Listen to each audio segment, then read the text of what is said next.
Assalamualaikum warahmatullahi wabarakatuh. InsyaAllah pada hari Sabtu 4 Julai ni kita akan mengadakan program gotong royong bersama NGO Pertubuhan Islam Prihatin Negeri Melaka.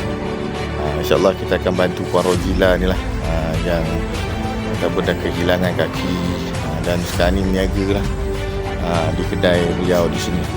Jadi insyaAllah pada hari Sabtu ni kita akan bantu untuk bersama-sama kemaskan dan kita buat aktiviti mengecat sikit lah, InsyaAllah. Jumpa hari Sabtu ni.